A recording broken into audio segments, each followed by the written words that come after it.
excited about our program today and like to welcome Sister Mary Ruth and Sandy Arndt. And what we're going to do is since we have such a small crowd today, we can keep it very informal. And we kind of got to talking about this as we were talking about the cemetery tour. You know, what to do about including the Sacred Heart Cemetery in the future, whether we might want to go to an afternoon or not. And so that's going to be part of our discussion today as we listen to the history of the convent and Sacred Heart Church. Pete Niceto was my contact to Sandy Arndt, and Pete couldn't be here today. And Sandy has evidently done a lot of historical work on Sacred Heart Church. And since I found out that the sisters actually started, if I got this straight now, at Sacred Heart, or there were sisters at Sacred Heart Church before the convent was there. Am I saying it right? Yes, but School Sisters of Notre Dame. Okay, okay. And then when they left, Benedictines came. So I'm going to let Sandy start. Let me tell you one little funny story that happened to me that pertains a little bit. Carolyn, my sister, taught at Sacred Heart Church somewhere along the way before she worked in our office. And our medical office, sometimes she would come by, and I have a wife named Carolyn also. So this is Sister Carolyn, and so I'd always refer to her as Sister Carolyn. And after she had taught at Sacred Heart Church, she started working in our office, and people could not understand why she didn't wear her nun's hat. They were convinced that she was a nun coming from Sacred Heart Church. So with that, Sandy, I'll turn it over to you. Okay, thanks.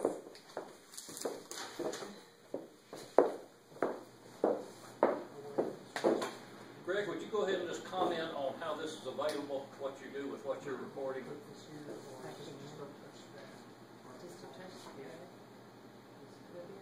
While they're getting ready, I want to compliment Sandy, because as I understand it, had it not been for Sandy, we would not have the 6th Avenue Quality Hill Historic District. Sandy was the catalyst behind that. This is long before I even knew about the Historical Society, but she was the one who led that whole research project, and that is a job if you've not been involved with it. It was, and it's an ongoing thing. I hope to be able to get it registered as a historical district with the National Historical Landmarks Association. So I've been talking to them about that. That'll be coming with some time. But my name is Sandy Arndt, and I do appreciate y'all inviting me to your meeting today. I'd love to talk about Sacred Heart Church.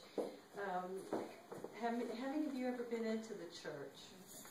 Everybody's been here, so you all know how beautiful it is. And, if you haven't been in since we've had our new windows installed, Bavard has just finished that up, I think, a couple of weeks ago. And the windows are beautiful. We had our big rose windows replaced, and a lot of windows have been repaired that was broken. And so we're really tickled about having that done. Welcome anybody to come and visit with us. I brought some information for you that we handed out at the back of the church. Thank you, Dr. I've been working in the archives department at the church for about a year. We have a big walk-in vault there, and I walked into it, and there was all this stuff, and it was in cardboard boxes and in books tucked away, and so I thought, well, we need to get this organized and see if we can't distribute this out and let people know a little bit about what's happened with our church through the ages. What I have found is some pictures I've brought. This picture here is a picture of the school and the old convent and the school, the church, the convent, and the school. This was taken in the 1900s. And we believe that this is what the inside of this church looked like. This picture was made in 1888. We found this rendition of the church. Are y'all familiar with the bank failure, the German bank failure? The church had a lot of the money invested in that, and when it failed, we lost quite a bit. And so we had to revise the building plans. This is what it was supposed to have looked like. Of course, nobody complains about the way it looks now. It's just beautiful. This picture here is of the building committee. This was made 1909. We think that was the groundbreaking of the church. We have these two pictures here, and they are pictures of the laying of the cornerstone, the dedication. And I love these pictures. On this one here, you can see the photographer, and he's up here underneath his black hood that they used to use. The dress of the women, the hats were just beautiful there in that picture.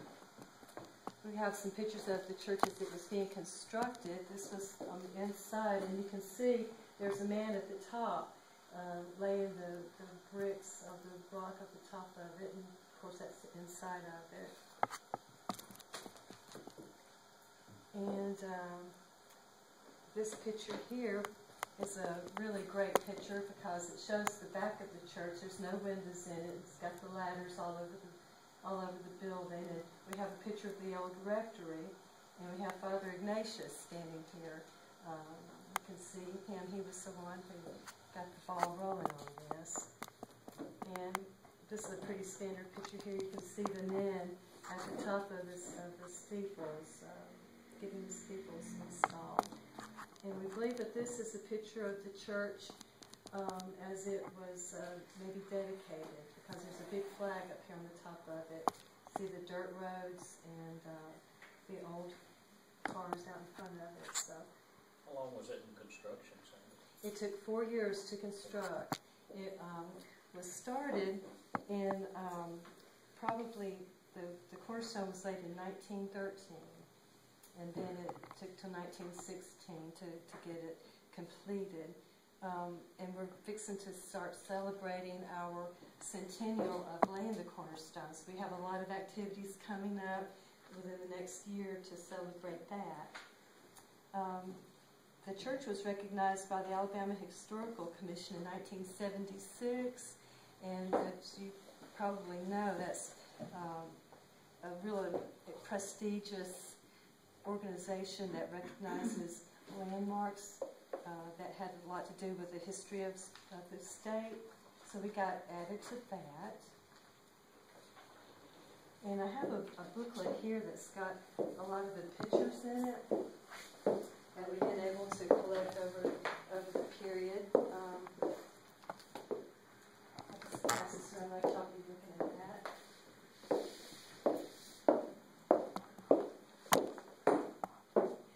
And the church history, I've got this right here. This is all the information I've been getting from the vault.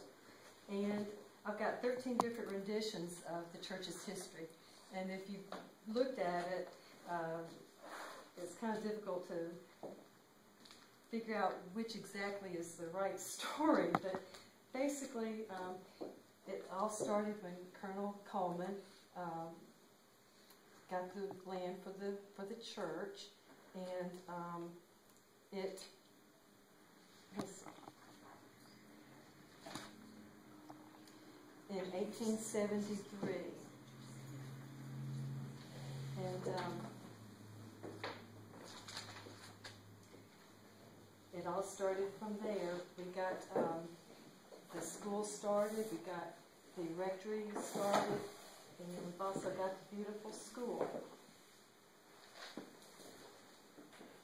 And I'm going to be going over there this afternoon, and if any of y'all are wanting to come over to look at the new windows, I'll be glad to show them to you.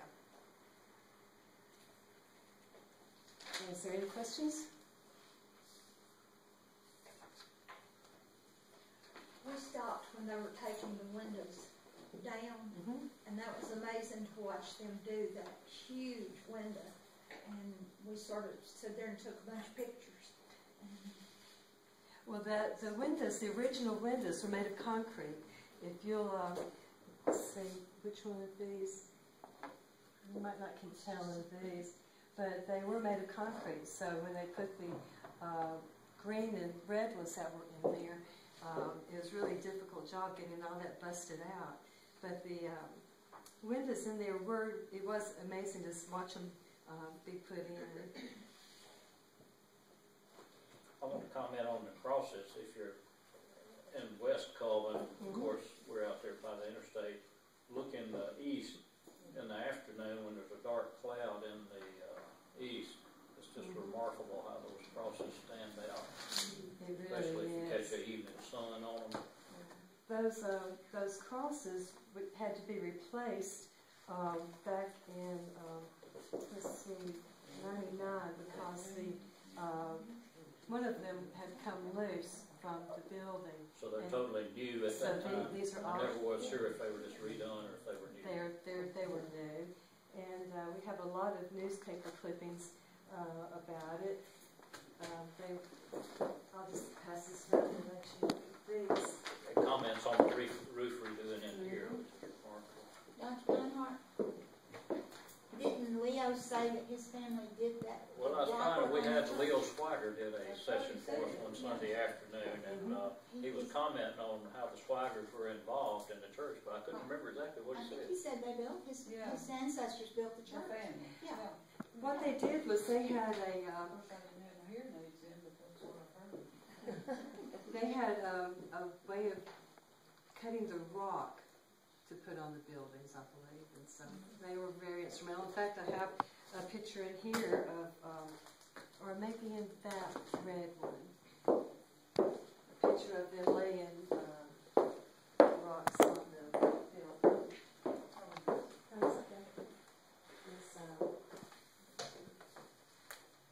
Right here.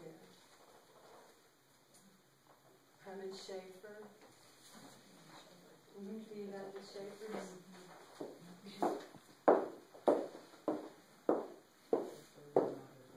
I was interested when that roof was being redone that the asbestos shingles were taken off, and our house has asbestos shingles on it, so we looked into that. But and these were zinc shingles that were put on by the Copper Works folks. Okay. Yes, sir. And it cost around $600,000 to get all that replaced. But How much? $600,000. I really commend the church on doing that because it was a tremendous redoing and preservation. Each one of the crosses weigh 160 pounds. So they're pretty sturdy.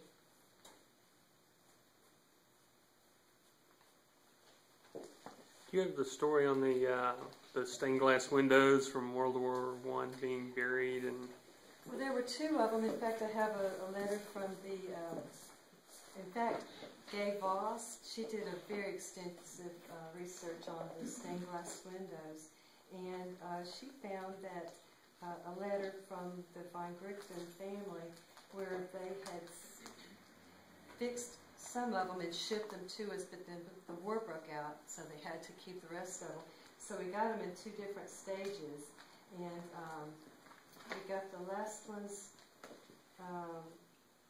February 15th, 1915 was when they were shipping out the last order. so some of them did come before the Yes. war started.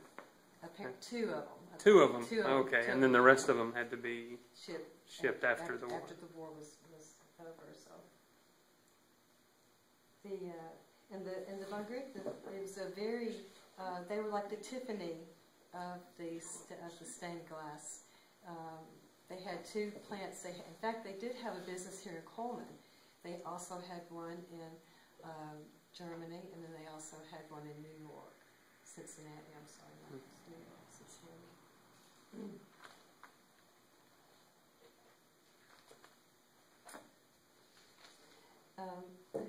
A lot of the different things that we have in the churches, our organ, we're very proud of the organ. It's one of the largest in North Alabama, and we're fixing to have more work done on it. It's already been restored once, but it was going to have more work done on it again, and we're looking to do that. The Stations of the Cross is another beautiful landmark. It's got pictures of the different journeys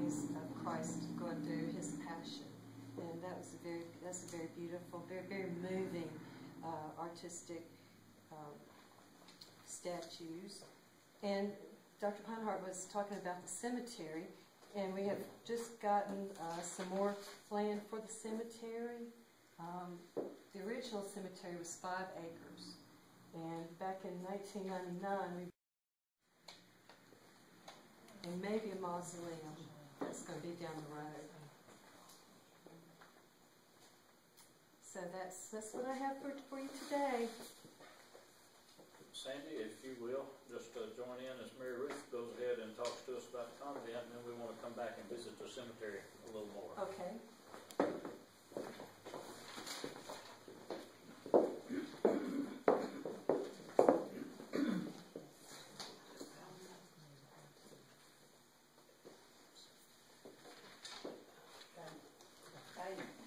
On the back of this history, it gives the history of Sacred Heart and the school, and I didn't realize that these were non-Benedictine sisters who started the school. Good afternoon. I'm glad to be.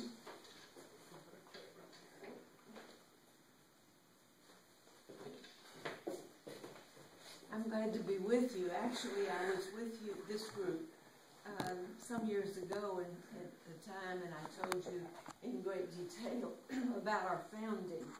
I think it was before we had our centennial in 2002. And this is the centennial edition, the second edition of the history. The first one came out at our 90th year, and then this one was the centennial edition.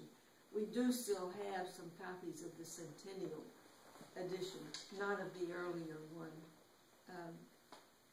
And I was going to give this, I wasn't sure, to whom to give it, but I was going to give it to somebody, so whoever. Thank you. We'll let Francis receive that. And maybe some of you have macular degeneration. I do, and I have to use this thing on my right lens, so I hope you don't mind a pirate talking to me. I was in a store one time, and this little kid was just staring at me, and I said, "I'm a pirate." And he turned to his mother and said, "She's a pirate." She was so excited. So I wasn't going to recap on the whole history, but I did want to bring out something about some of the personalities in our history and kind of the eras. From the time of our founding, which was April 20th, 2 days ago we became 110 years old. And both at breakfast and supper we sang "Happy Birthday to Us." It was a great day. From the time of our founding on April 20th, 1902, we have been closely identified with the city of Cullman. It was only about 29 years old at the time we came, and so we sort of grew up together. And within a year of our founding, our pioneers got a legal incorporation as the Benedictine Sisters of Cullman, Alabama, and that is still our official name. Since Cullman was founded, we and Cullman have been together, happily so. And some years ago, when our college was going co-ed, we renamed it Cullman College because, we're part of the community, and to make it more so. In 1902, a little bit of history, Cullman was a bustling village, which you all know, with a distinctive German flavor. You can see it in the names. For instance, in the Sacred Heart Parish, you could go to confession either in English or German. A lot of people went in German. And names of local businesses like Stiefelmeyer, which is still around. Is it still operating as a store? Well, anyway, the building, Stiefelmeyer, G.A. Princess Stores, Bittner Brothers Lumber Company, Fromhold Hotel, Holscher Wagon Works, Victor Schmidt Butcher Shop. The town had 4 hotels, 18 stores, a bank, 2 livery stables, 1 cooper shop. Nobody does coopering anymore. And believe it, 5 saloons. Horse and wagons still crowded the street. And our students who came into the, can you hear me? Can you all hear me? Yes, ma'am. When our students arrived for St. Bernard and Sacred Heart, they were brought by wagon from the train station to the school. The sisters fit in with this German town very well. We had sisters named Feldung, Geisler, Wagner, Joachim, Niemann, Obergfell, all of them first generation German Americans. One of them was born in Germany. Of the 16 pioneer sisters, 11 were German Americans. But there were a few Irish with names like McLaughlin and O'Donoghue. That was a project, wasn't it? Our community was formed by the union of 2 groups, one from Kentucky, which had been here a long time, and one from Florida by way of Cullman. They came to Cullman in 1898 to take the place of the School Sisters of Notre Dame, who were all the way from Milwaukee, I think, and many of them had gotten sick, some had died and are in our cemetery. So they were called back to their mother house, and the abbot was hard put to find somebody to take their places. As it turned out, it was Benedictines from Florida. Our first elected leader was from the Kentucky contingent, was Mother Ottilia Haas, H-A-A-S, a first-generation American. She was very forceful. She's one of the few people I know who would write a letter to a bishop and say, please respond immediately. I don't generally say that. Within months of their union, she had located and finalized the purchase of our plot of land, 123.5 acres on the eastern edge outside the city limits. 123.5 acres for $2,000. That's $16.19 an acre. Has to be the best bargain we ever made. Although the new community was extremely poor, I think their combined treasury was like $3,000, and they used $2,000 to buy the land. But Mother Ottilia wasted no time in arranging for loans and starting the construction of our first building, the beautiful brick and stone trimmed building. I hope you all know it, Sacred Heart Convent first. These loans, by the way, were paid off in 25 years. In 1929, a year that you will certainly recognize. And that year, when they paid off the debt, the sisters voted to build the church. They were pretty brave sisters in those days. They just had finished a huge debt, and they incurred another one.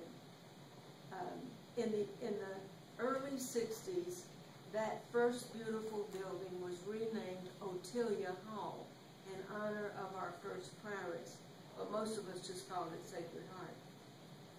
One of the non-German sisters, pioneers, became our second prioress, Mother Annunziata Janeway. Some of you may have heard of her, or your parents probably knew her. She was diminutive sister, about this high, but a very forceful, resourceful sister, very soft-spoken, but when she walked into the room, everybody knew she was there. She was mother for 33 years. Now, that takes a lot of stamina to be a prioress of a community of nuns for 33 years. Something I found out about Mother Annunziata's family. In those days, we really didn't much even use our last names, and we didn't know much about one another's families. But in doing research, I found a really fascinating thing about her. Her father was born in London, so she was English.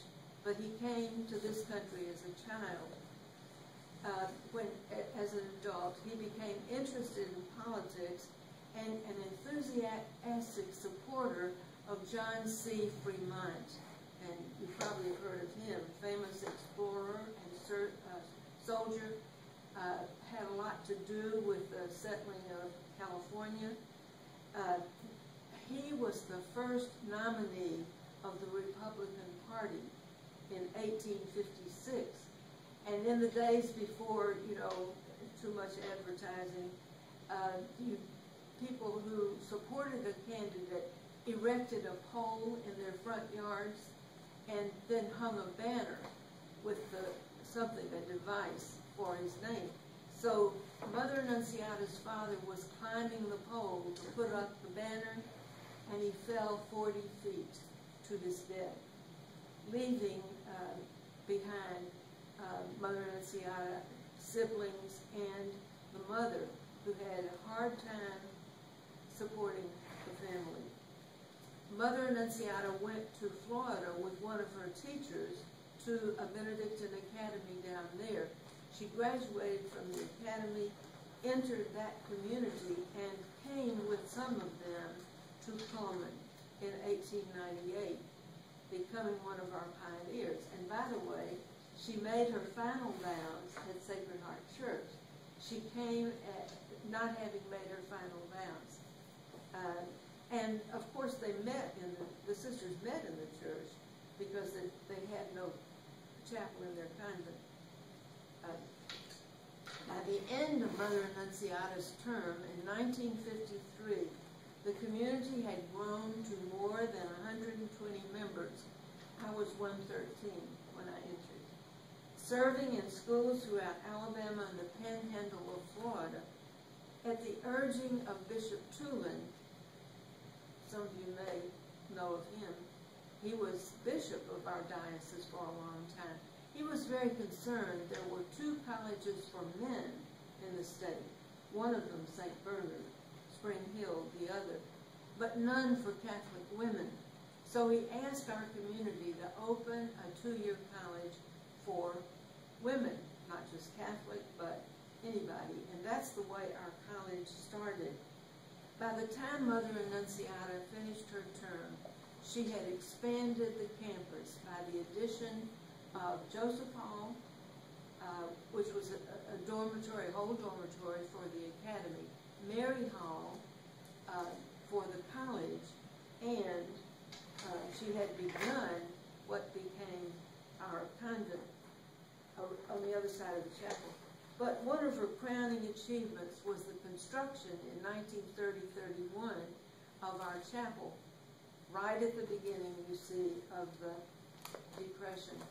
In fact, when we were redoing the chapel in the late 80s, we looked at the plans and discovered that they had to eliminate one bay in order to save a little money because of the Depression. They also made it a little lower, although it preserved the Gothic look of it, the high, narrow walls, and so on.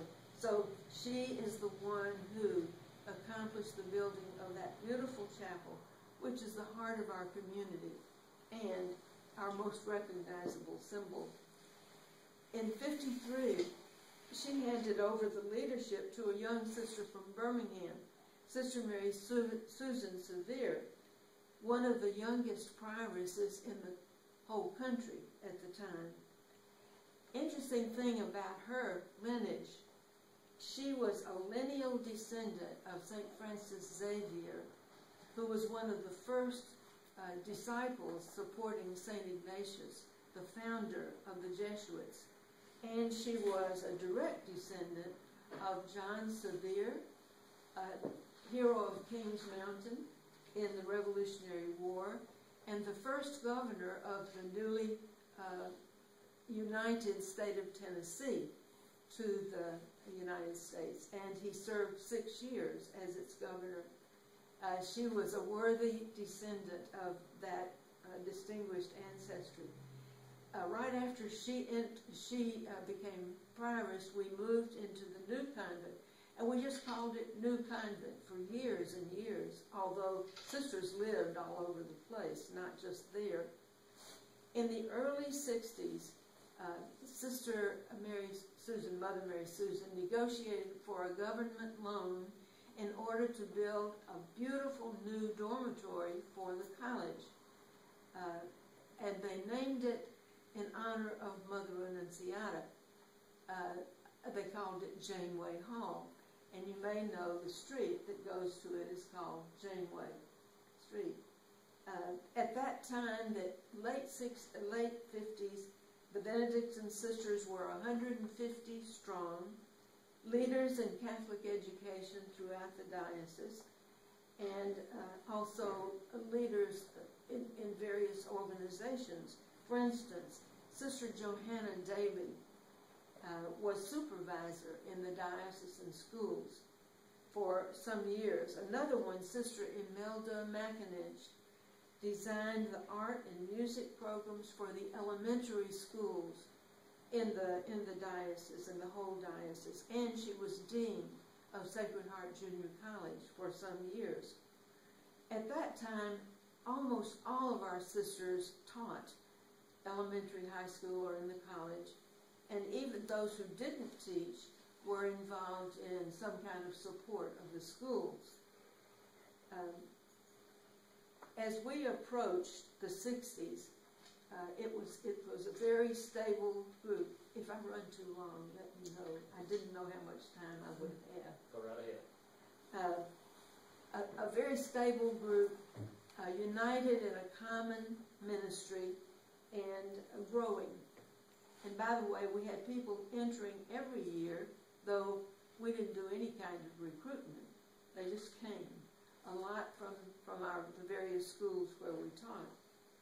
But then, from 1962 to 1965, came Vatican Council II.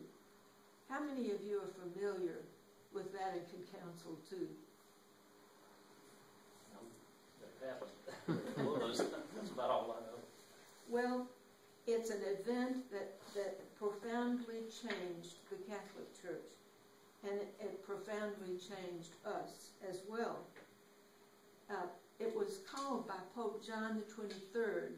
Now, he was pretty well known far beyond the walls of the church. Any of you heard of Pope John XXIII? He's a rotund, jolly-looking man. He was an elderly pope. He was already in his 80s. I mean, that's getting old. He was expected to serve briefly and quietly between, after Pope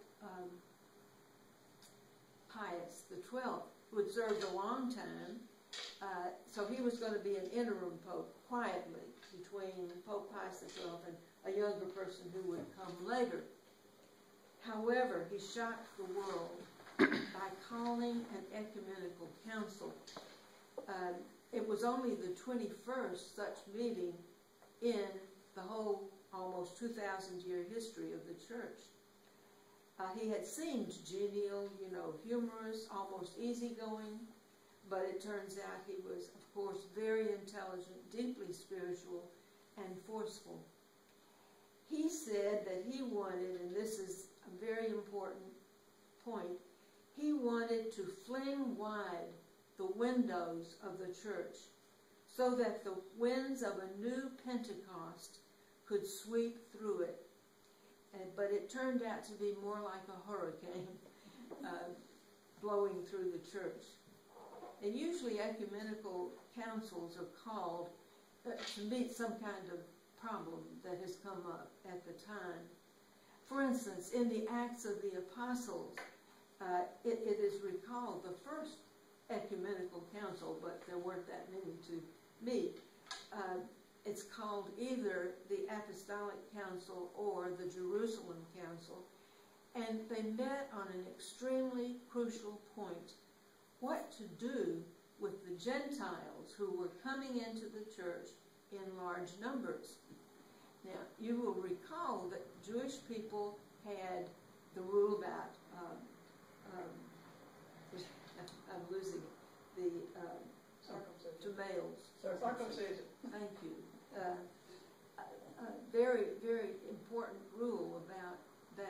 and also many rules about the Sabbath and the keeping of it, how far you could walk on the Sabbath and so on, and also the dietary laws, the things you could and couldn't eat. So the Gentiles were coming into the church, and you know, they didn't have anything like that. So a certain controversy arose, and even St. Paul and St. Peter, two stalwarts of the early church, didn't agree with one another about what should be done. So they had this council in Jerusalem, and a momentous decision. They decided that the male converts did not have to be circumcised, nor did any boys born after that. They decided on the dietary laws that they would be mitigated to a great extent. They decided that the Sabbath should be kept holy, but that many of the very nitpicky rules about it need not be observed. Now, you know, we're very used to the way our churches are, the Christian churches, but imagine for Jewish people how shocking it would be. And can you imagine that not everybody was happy with this change? Does that ring a bell? A lot of people found it very difficult also to accept the changes of Vatican II, and are still doing so, as a matter of fact. But the church, the early members of the church, made that important basic decision, changed really the direction in which the church was going. That really takes a whole lot of courage, doesn't it? The Vatican Council called for updating and renewal, especially, you know, well, really of the whole church in all of its ramifications in liturgy and finances and the way they made decisions in the church. And the council challenged religious communities to have renewal chapters to update their lives according to the principles of the Gospels and their founders' charism. As it happened, Mother Mary Susan Severe had been elected president of our federation, a group of 23 Benedictine communities throughout the United States and Mexico. So it fell to her to call these renewal chapters for Benedictines in our federation in the United States, one in 1968, one in 1971, and it continued on after that. And the sisters in those chapters were directed to look at every aspect of our lives and to recommend any changes that needed to be made to conform to the Council's mandate to update, so as to be relevant to the modern world. New constitutions had to be written and submitted to Rome for approval. Among the many groups in the church, and parishes had a difficult time with the changes after Vatican II, but few were more affected by Vatican Council than American sisters. Almost every aspect of their lives was examined and recommendations for adaptation made. And again, you know, some of these things seem very, very simple, but they could be quite difficult. For instance, the first major change, at least exteriorly, was the change of the habit. Now, we were wearing basically the same kind of habit that St. Scholastica, St. Benedict's sister, had worn in the late 400s and 500s. That is a long time for women to wear the same fashion. And so, you know, we updated our religious garb. And you can imagine there's a lot of discussion about that. We have reached, after some years, the community voted for diversity. Each sister could decide what she needed to wear for teaching, for whatever. Nowadays, most of us have suits for formal occasions, if we're giving speeches or something. And then other times with more casual kinds of clothes, each as she thinks she should. We still have one sister who wears a veil. No others do. By this time, habit is no longer a discussion in our community. I mean, it's just a settled thing. However, we are aware that some lay people, friends of ours, probably would like us still to be in the old habit. Long, with veils, only this much of the face showing, hands, that's it. Well, it's not going to happen. I'm sorry about that. But of all the changes occasioned by Vatican Council II, I'll just mention a couple. I must be running over the time. In government, this was a basic thing, because now the council called for a kind of collegiality. Everyone discussing problems and making suggestions and so on. Again, that was kind of Benedictine, although we'd somewhat gotten away from it. St. Benedict, and he lived back in the days when there were tyrants and, absolute monarchs and so on, the days after all of Caligula and people like that. But he, in his rule, had said when anything important was to be discussed, everybody, all the members, should be consulted. And he said even the youngest, because sometimes the Spirit speaks especially to the young. I mean, that is unheard of in Benedict's day, but he called for it. And so that was an important thing. And it was the era of founding committees, so we began to have committees which would discuss problems, make recommendations to the whole group. A very democratic kind of process, which was quite different. And by the way, in the early days, when the community met, and there was slave sisters, and they had something to say.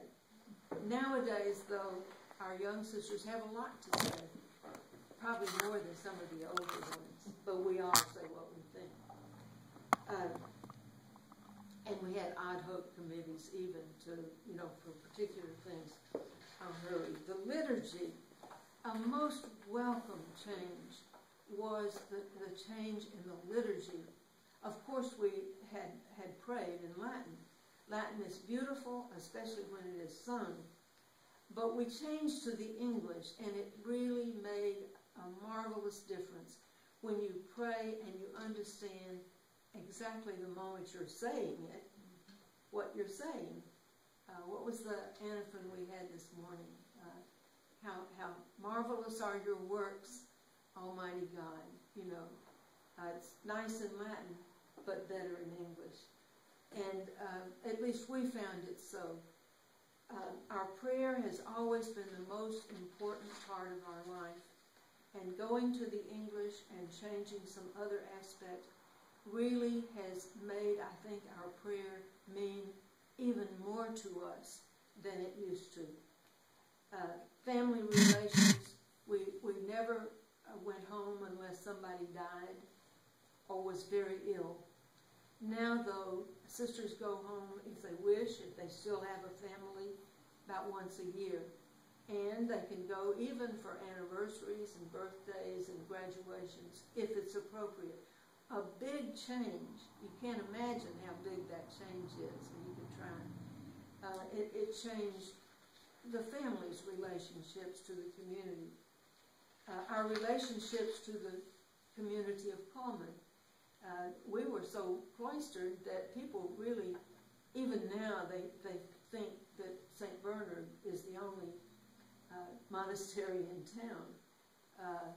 One time, when Father John, I think it was brought home from the hospital, he was brought to Sacred Heart instead of St. Bernard. And we enjoyed that thoroughly, because usually it's the other way around, But, so you didn't see the sisters very much in those early days. But eventually, the sisters have been a part, much more a part of the community. They always felt themselves a part, but the community didn't feel that way always because they didn't see us. Our little rotund Sister Perpetua, who was a sub-prioress, used to walk to town to get the mail and walk back. But now, for instance, sisters were on the board of the group that established the Margaret Jean Jones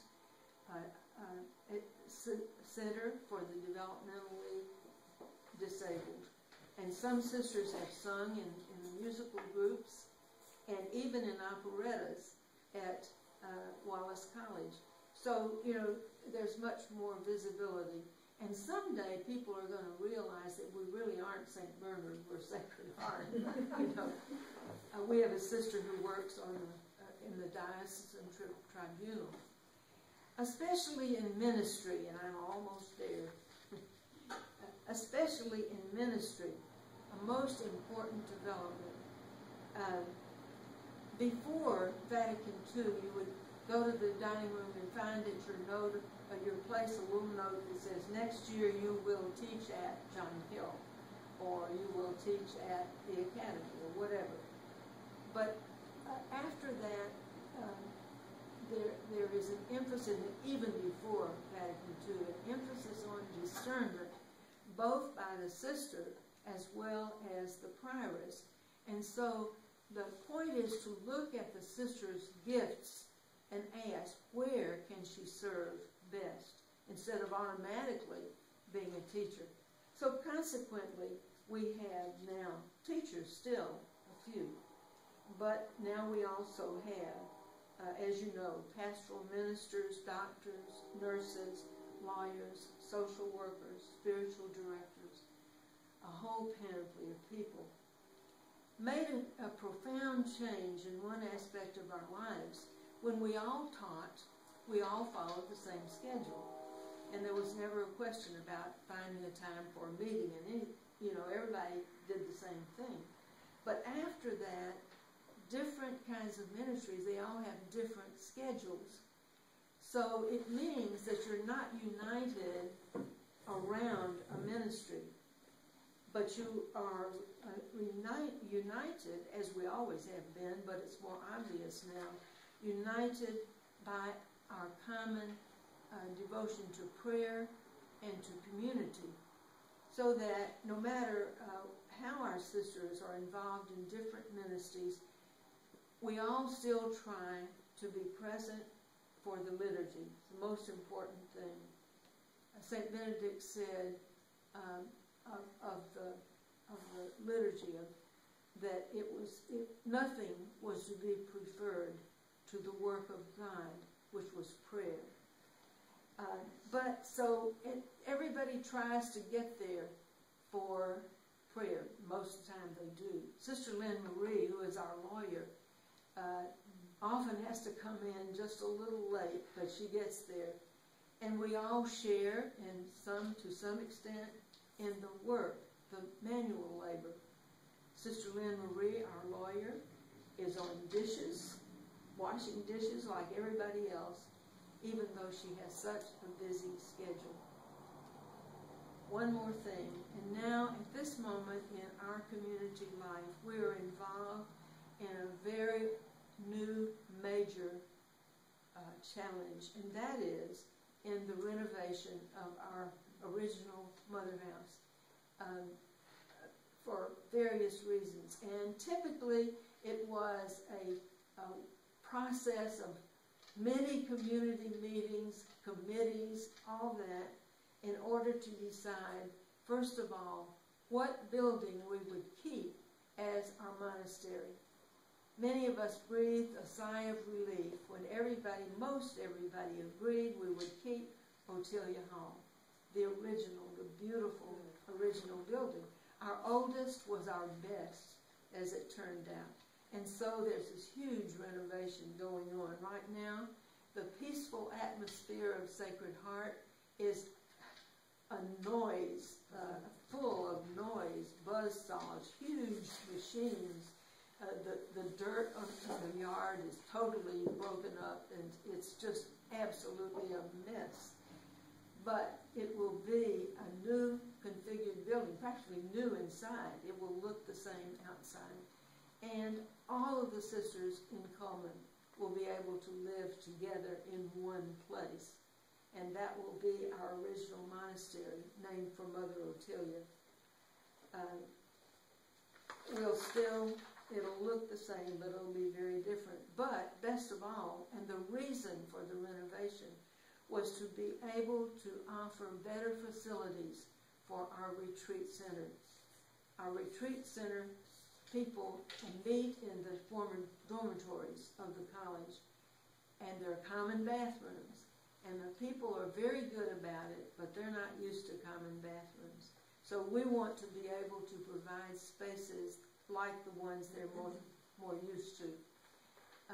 And by the way, the beautiful dormitory that Mother Mary Susan built has become Benedictine Manor, which some of you may know.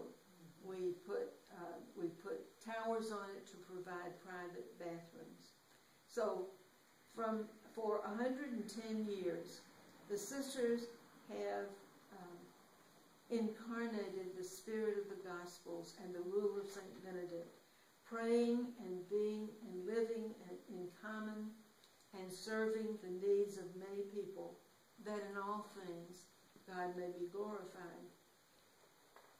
And now I'm not able to read what I've written, the last thing, but I wanted to say we still treasure our relationship with the city of Cullman and hope to continue to grow with it for another 100 years. Thank you so much. And I'm sorry I didn't know I just had this. Sister, do some of the sisters still live over the elementary school at the No, ma'am. They, Sister Mary Jude and Sister Mary Vincent were the last, and they moved out to the Mother House, I think in 2005 or 2006.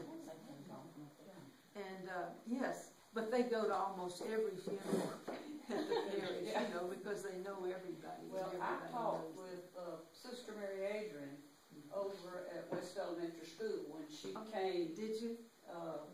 And taught over there. Yeah, we enjoyed having her over there. She's a lovely sister, and she has since developed her creative, artistic talents.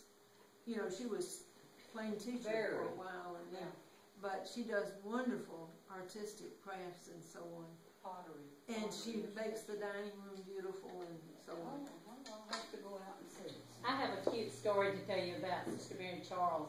Oh. When I was, and most of you probably remember her, or some of you may remember her. When I was in school out there, we always fussed because we couldn't wear our shorts. We had, you know, we said we can't play tennis good, and you know, if we can't dress in shorts and this. And Sister Mary Charles said, "Well, I tell you what, I'll challenge any of you any day to tennis." And some of the girls did, and I tell you, in her habit, she beat everyone. No problem at all. I remember that about her.